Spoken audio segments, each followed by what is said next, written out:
छात्रों, आज हम ट्रस्ट कानून के उन पहलुओं पर चर्चा करेंगे जो आपके एलएलबी पाठ्यक्रम के लिए बेहद जरूरी है। पिछली कड़ी में हमने ट्रस्ट की बुनियादी बातें जानी थी।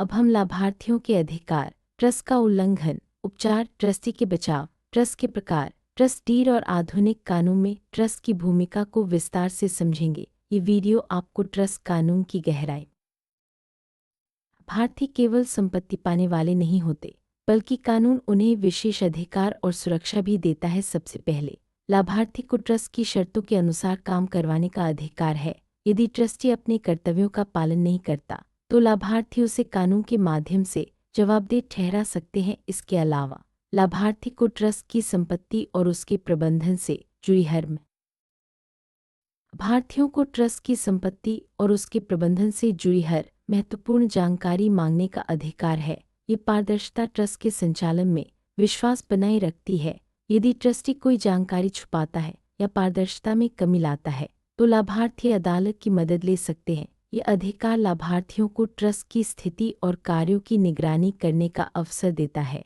जिससे वे अगर ट्रस्टी अपने कर्तव्यों में चूक करता है, तो लाभार्थी उसे कानून के तहत जवाबदेह ठहरा सकते हैं।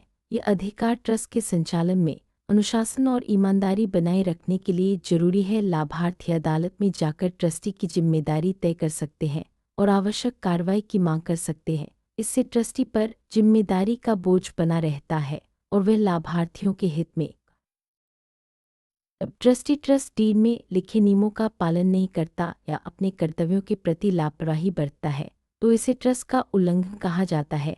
ऐसी स्थिति में कानून लाभार्थियों को सुरक्षा प्रदान करता है। ट्रस्टी की गलती से हुए नुकसान की भरपाई के लिए मुआवजा दिलवाया जा सकता है। साथ ही गलत तरीके से बेची गई या खोई गई संपत्ति को भी वापस लाया जा सकता है। यदि ट्रस्टी की गलती से लाभार्थियों को नुकसान होता है, तो कानून के अनुसार ट्रस्टी को उस नुकसान की भरपाई करनी पड़ती है। ये मुआवजा ट्रस्ट की संपत्ति या अन्य संसाधनों के माध्यम से दिया जा सकता है। इसका उद्देश्य लाभार्थियों के हितों की रक्षा करना और ट्रस्टी को जिम्मेदार बनाना है। मुआवजे की प्रक्रिया न्यायिक निगरानी में होती है, जिससे निष्पक्षता बनी रहती है। अगर ट्रस्टी ने संपत्ति को गलत तरीके से बेच दिया या वह संपत्ति खो गई, तो कानून के तहत उसे वापस लाने की प्रक्रिया शुरू की जा सकती है। अदालत ट्रस्टी को आदेश दे सकती है कि वह संपत्ति को पुनः ट्रस्ट में लाए। यह उपाय ट्रस्ट की संपत्ति को सुरक्षित रखने के लिए बेहद जरूरी है। इससे ट्रस्टी की जवाबदेही और लाभार्थियों के अधिकार दोनों की रक्षा होती है। यदि ट्रस्टी भरोसे के लायक नहीं रहा या उसने गंभीर उल्लंघन किया है, तो अदालत उसे ट्रस्ट से हटा सकती है। ये कदम तभी उठाया जाता है जब ट्रस्टी के कार्यों से ट्रस्ट या लाभार्थियों को गंभीर नुकसान पहुंचा हो। ट्रस्टी को हटाने के बाद नया ट्रस्टी नियुक्त किया जाता है ताकि ट्रस्ट का संचालन सुचारू रूप से चलता रहे। ये प्रक्रिया ट्रस्ट की विश्वसनीयता बनाए रखने के लिए जरूरी।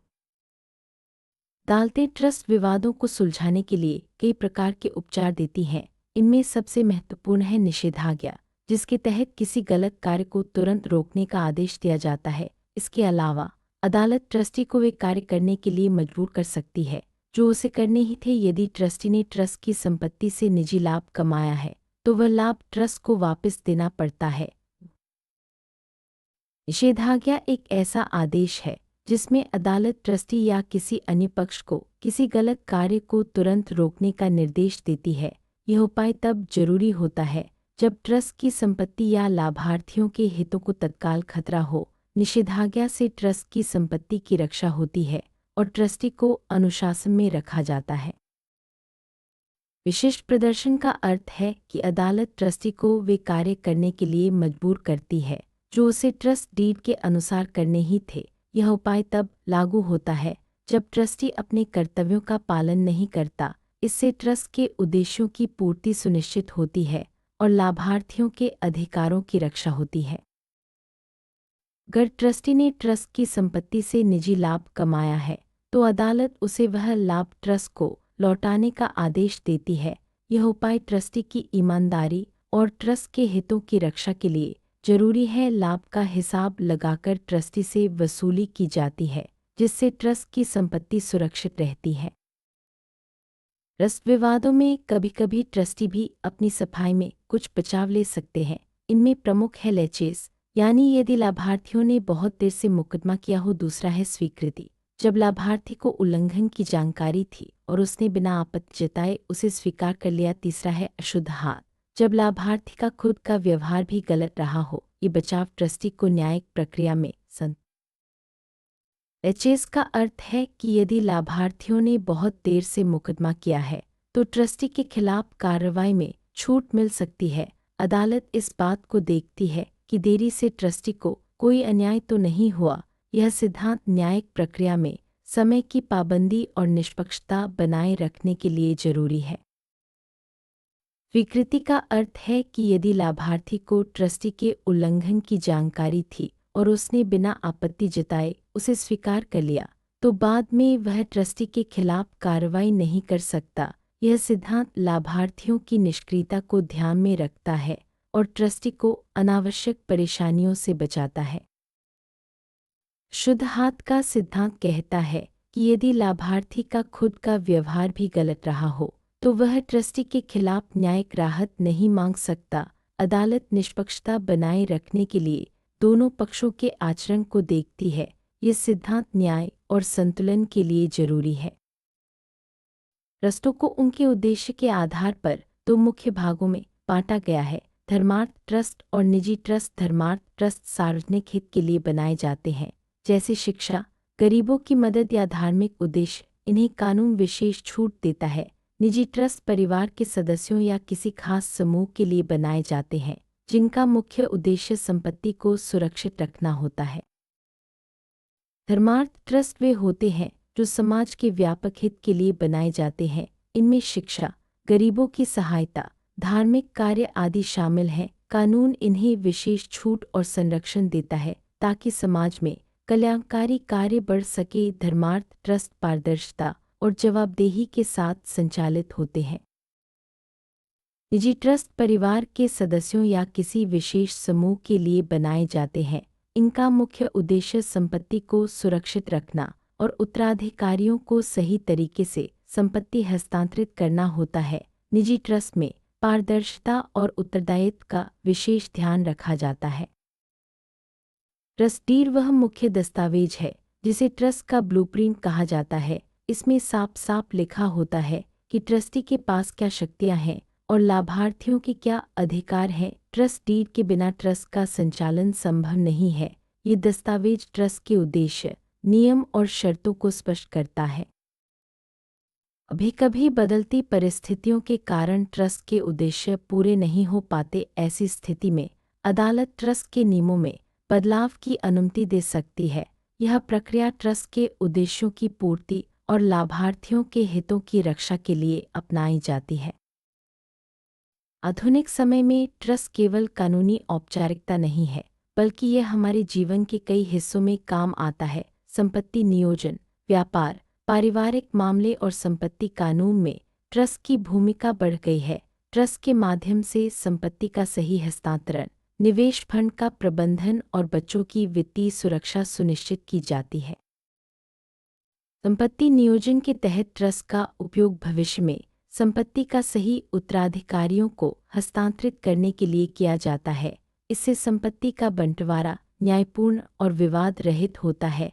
ट्रस्ट के माध्यम से उत्तराधिकारियों के हितों की रक्षा की जाती है और संपत्ति का प्रबंधन सुचारू रूप से होता है। बड़ी कंपनियों में निवेश फंड और कॉरपोरेट गवर्नेंस को संभालने के लिए ट्रस्ट का उपयोग किया जाता है। ट्रस्ट के माध्यम से कंपनियों के वित्तीय संसाधनों का प्रबंधन पारदर्शी और सुरक्षित तरीके से किया जाता है। इससे निवेशकों और अन्य हितधारकों का विश्वास बना रहता है। पारिवारिक मामलों में ट्रस्ट का उपयोग बच्चों और आश्रितों की वित्तीय सुरक्षा के लिए किया जाता है। माता-पिता अपने बच्चों के लिए ट्रस्ट बनाकर उनकी शिक्षा, स्वास्थ्य और अन्य आवश्यकताओं की पूर्ति सुनिश्चित करते हैं। ट्रस्ट के माध्यम से परिवार की संपत्ति सुरक्षित रहती है। जमीन के जटिल विकास कार्यों में भी ट्रस्ट की भूमिका महत्वपूर्ण होती है। ट्रस्ट के माध्यम से संपत्ति का प्रबंधन और विकास पारदर्शिता और सुरक्षा के साथ किया जाता है। इससे संपत्ति विवादों की संभावना कम होती है और विकास कार्य सुचारू रूप से चलते हैं। जैसा कि हमने देखा, ट्रस्ट कानून अत्यंत बहुमुखी है। ये केवल संपत्ति का प्रबंधन ही नहीं करता, बल्कि न्याय और निष्पक्षता को बनाए रखने का एक सशक्त माध्यम है। एक एलएलबी छात्र के रूप में इन उन्नत सिद्धांतों को समझना आपको एक बेहतर और संवेदनशील कानूनी पेशेवर बनने में मदद करेगा। ट्रस्ट कानून का ज्ञान आपको समाज में न्याय और विश्वास की स्थापना में भी सहायक।